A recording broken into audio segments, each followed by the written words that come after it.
Hello दोस्तों, मैं घनश्याम यादव। देखिए दिया गया है करा एक लाइट हाउस के शीर्ष से दो जहाज़ों पर एंगल ऑफ डिप्रेशन अर्थात दोस्तों अवनमन कोण पूर्व की ओर 45 अंश व 30 अंश है। यदि जहाज एक दूसरे से 200 मीटर दूर हो तो लाइट हाउस की ऊंचाई बताइए। दोस्तों कह रहा है कि एक लाइट हाउस है, जैसे आप मान लीजिए कि ये जो है इस प्रकार से एक लाइट हाउस यहाँ है लगा हुआ। तो कह रहा है कि इस लाइट हाउस के शीर्ष से दो जहाज़ों का एंगल ऑफ डिप्रेशन अवनमन कोण कह रहा है कि यहाँ से एक जहाज का एंगल ऑफ डिप्रेशन यानी अवनमन कोण इस प्रकार से कह रहा है कि 45 अंश, यानी यहाँ पर कह रहा है अर्थात कि 45 अंश का कोण बनता है। फिर कह रहा है कि दो जहाज़ों यानी यहाँ पर दो जहाज हैं, तो देखिए एक जहाज का इस प्रकार से एंगल ऑफ डिप्रेशन यानी कि अवनमन कोण यहाँ पर कह रहा है कि 30 अंश का है, 30 अंश का है। यदि जहाज एक दूसरे से 200 मीटर दूर हो तो लाइट हाउस की ऊंचाई बताइए। दोस्तों यह लाइट हाउस की ऊंचाई आप इसको एच मान लेंगे और कह रहा है कि इन दोनों जहाज़ों के बीच की दूरी दिया गया है आपसे, कह रहा है कि 200 मीटर की दूरी पर हैं दोनों जहाज। एक जहाज जो है यहाँ है अर्थात इसका नाम रख लेते हैं हम ए बी सी और डी। एक जहाज जो है सी पर है, दूसरी जो है डी पर है। तो कह रहा है इनके बीच की दूरी 200 मीटर है और यहाँ से लाइट हाउस के शीर्ष से या लाइट हाउस का जो शीर्ष है यहाँ से इसका अवनमन कोण पहली जहाज का 45 अंश और दूसरी जहाज का जो है 30 अंश का कोण अंतरित करता है। तो कह रहा है कि इस लाइट हाउस का जो है ऊंचाई आपसे पूछ रहा है।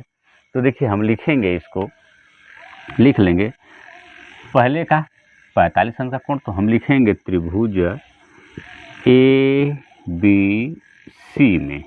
देखिए ए बी सी में तो हम लिखेंगे, देखिए यहाँ पर अब जो देख रहे हैं यहाँ की इसकी ऊंचाई हमें ज्ञात करना, जो यच मान ली यह दूरी हमें ज्ञात नहीं तो इसको हम यक्स मान लेते हैं, इसकी दूरी की यक्स है। तो देखिए अब जब कोण सी की बात जब होगी तो इसके सामने वाला कोण जो है लंब को भुजा कहलाती है। देखिए जिस कोण की बात होती है, जिस कोण को हमें ज्ञात करना होता है उसके ठीक सामने वाला भुजा जो है लंब भुजा कहलाती है। और लंब भुजा से देखिए जो लगी हुई भुजा नीचे की ओर होती है वो देखिए आधार हो जाएगा और आधार और लंब को मिलाने वाली भुजा जो है कर्ण भुजा कहलाती है। तो देखिए चूंकि हमें जो है इसकी ऊंचाई ज्ञात करना है तो ऊंचाई और आधार से मतलब है, तो हम यहाँ पर लगा देंगे, क्या लगाएंगे, tan। देखिए tan 45 अंश, 45 अंश दिया है तो हम लिख लेंगे tan 45 अंश बराबर देखिए लंब बटे आधार यानी यच बटा के यक्स हो जाएगा। तो tan 45 अंश का मान होता है 1 बराबर हम लिखेंगे यच बटा के यक्स, या आप त्रिय गुणा कर लेंगे तो आपका हो जाएगा यक्स बराबर यच, या इसे हम लिख सकते हैं यच बराबर यक्स, समीकरण नंबर 1 मान लीजिए। अब दूसरे वाले से देख लीजिए, दूसरे वाले से तो हम लिख लेंगे अब यहाँ पर त्रिभुज ए बी डी में।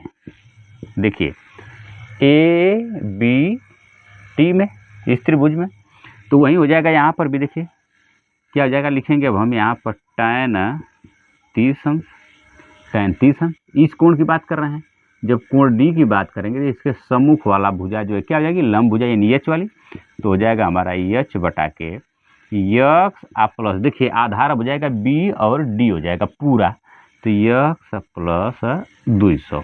देखिए इस प्रकार तो tan 30 अंश का मान होता है 1 बटा के कड़ी में 3 बराबर यच बटा के यक्स प्लस 200। तो देखिए अब इसे हम लिखेंगे, इधर लिख लेते हैं हम 1 बटा के कड़ी में 3 अब बराबर देखिए यच बटा के यक्स के अब क्या लिख लें हम, यच ही लिख लें। यहाँ पर देखिए यच प्लस यक्स का मान क्या है हमारा, यक्स बराबर यच या यच बराबर यक्स, तो हम यक्स के अब क्या लिख लें यच, क्योंकि ऊपर भी यच हमारा तो यच इसको कर लेते हैं यच प्लस 200। देखिए तिर्य गुणा अब हम कर लेंगे, तो गुणा करेंगे तो हमारा तिर्य गुणा जाएगा यच प्लस 200 अब बराबर कड़ी में 3 का गुणा यच में करेंगे तो कड़ी में 3 यच वालों को एक साथ कर लेते हैं, तो देखिए हमारा हो जाएगा 200 बराबर कौड़ी में 3h माइनस h।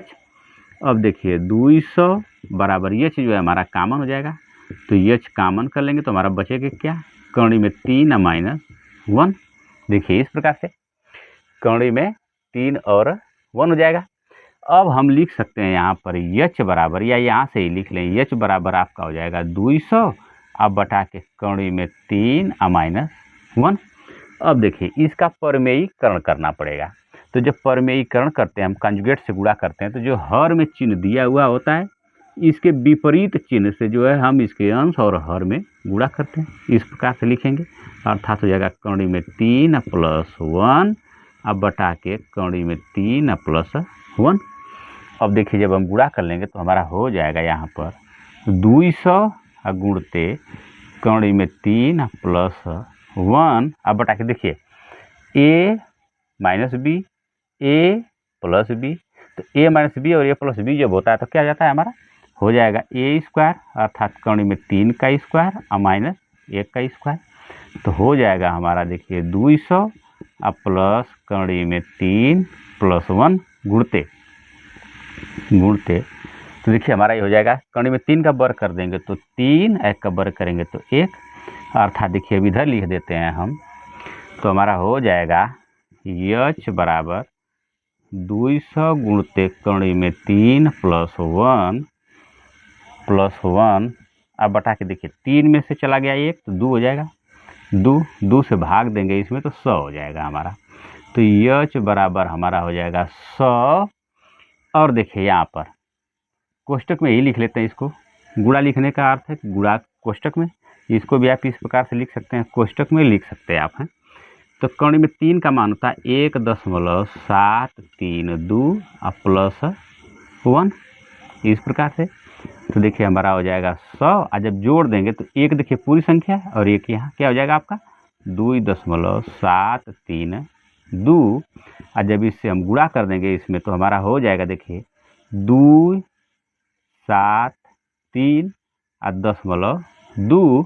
तो दशमलव की इधर देखिए 2 है तो इसको हम हटा सकते हैं, छोड़ सकते हैं, क्योंकि जानते हैं 0 1 2 3 4 जब हो तो उसे हम केवल हटा देते हैं। तो हमारा हो जाएगा लगभग, इसको लिख सकते हैं आप 273, किस चीज़ में दिया गया है इसको, मीटर में, 273 मीटर जो है इस लाइट हाउस की ऊंचाई होगी। दोस्तों यही हमारा आंसर हो जाएगा।